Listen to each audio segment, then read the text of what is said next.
साधारण जीवन उच्च विचार किसे कहते हैं, ये हम नीम करोली बाबा से सीख सकते हैं। इन्हें सोमवारी बाबा भी कहते हैं, इन्हें चमत्कारों के बाबा भी कहते हैं, लेकिन मैंने इन्हें एक नया नाम दिया है, कंबल वाले बाबा। देखिए कितनी मनमोहक छवि है, बिल्कुल साधारण चेहरा और मोरा, लेकिन हमेशा कंबल ओढ़े रहते हैं। और कहते हैं कि कभी जब आप नीम करोली बाबा के यहाँ जाएं और वहां से अगर आपको कंबल मिले या आप वहां से कंबल लाएं तो उसे कभी अपनी अलमारी में मत रखिएगा या पलंग के बॉक्स में मत डाल दीजिएगा। जब भी आप या आपका कोई चिर परिचित जाए किसी कॉम्पिटिटिव एग्जाम देने के लिए या किसी भी परीक्षा को देने के लिए आप स्वयं भी जाएं तो उस कंबल के बस एक बार दीदार कर लीजिएगा और फिर देखिएगा चमत्कार। ये सब चमत्कार जो मैं आज आपको बताने वाली हूँ ये आजमाए हुए हैं। यूं तो नीम करोली आश्रम में कोई नहीं पहुंच सकता, सिर्फ वही पहुंच सकता है जिसे बाबा खुद बुलाते हैं। एक बार मैं एक शॉपिंग मॉल में गई, सिर्फ ध्यान ही आ रहा था कि नीम करोली आश्रम में जाना है, बाबा से मिलना है, लेकिन अभी तक बुलावा नहीं आया था तो कैसे जाती। शॉपिंग मॉल में शॉपिंग कर रही थी और उसके बाद जब वहाँ से बाहर आई तो मुझे वहाँ पर जो सेल्समैन था उसने कहा कि मैम आपने इतनी शॉपिंग की है तो आपको एक सिक्का जो है वो हमारी तरफ से गिफ्ट है। मैंने कहा ठीक है भैया, अब फ्री के आइटम तो लेने में किसी को भी गुरेज नहीं होता। मैंने वो सिक्का ले लिया। आप यकीन मानेंगे उस सिक्के पर नीम करोली बाबा बने थे और वही सिर्फ एक इनविटेशन कार्ड था जिसके जरिए मैं सीधा पहुंच गई कैंची धाम आश्रम।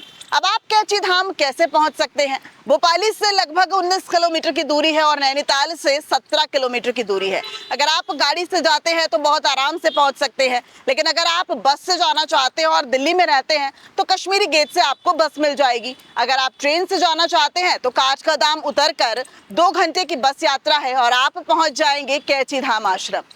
बहुत सारी चमत्कारिक घटना है जिसमें से एक जरूर साझा करना चाहूंगी कि आखिर इनका नाम नीम करोली बाबा क्यों पड़ा।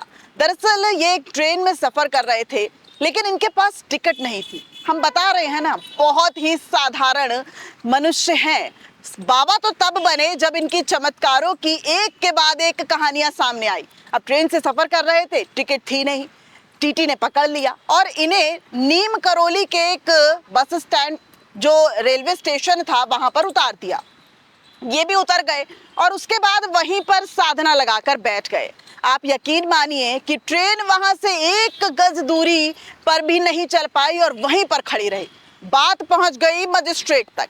मजिस्ट्रेट आए, देखा कि ट्रेन में तो कोई दिक्कत नहीं है, ट्रेन चल क्यों नहीं पा रही है, एक बाबा जो है वो साधना लगाकर बैठे हैं। मजिस्ट्रेट समझ गए कि ये कोई आम पुरुष नहीं है और उन्होंने प्रणाम करके सभी ने माफी मांगते हुए इन्हें एक बार फिर से ट्रेन में सवार कराया और उसके बाद चल पड़े। लेकिन जिस स्टेशन पर इन्हें उतारा गया था उसी की जगह उसको नीम करोली आश्रम का नाम दे दिया गया। अब बात आती है कि आखिर कैंची धाम नाम क्यों पड़ा। तो जब आप कैंची धाम पहुंचने वाले होंगे तो आप बस एहसास करिएगा, क्योंकि जब आप एहसास करते हैं तो वाकई वो तस्वीर आपके सामने पेश हो जाती है। कैंची की जो तस्वीर है उसी की आकार में उसका रास्ता जो है वो बना हुआ है और इसी का नाम इसलिए कैंची धाम पड़ गया। Steve Jobs, Mark Zuckerberg, Virat Kohli, Anushka Sharma, Rinku Singh, इन तमाम महान लोगों को सिद्धि कहाँ से मिली? बाबा से। अगर आप बाबा के पास जाना चाहते हैं तो जरूर जाइए, लेकिन बिना इनविटेशन कार्ड के आप नहीं जा पाएंगे। महज सोचिए, बहुत जल्द बाबा आपको बुला लेंगे।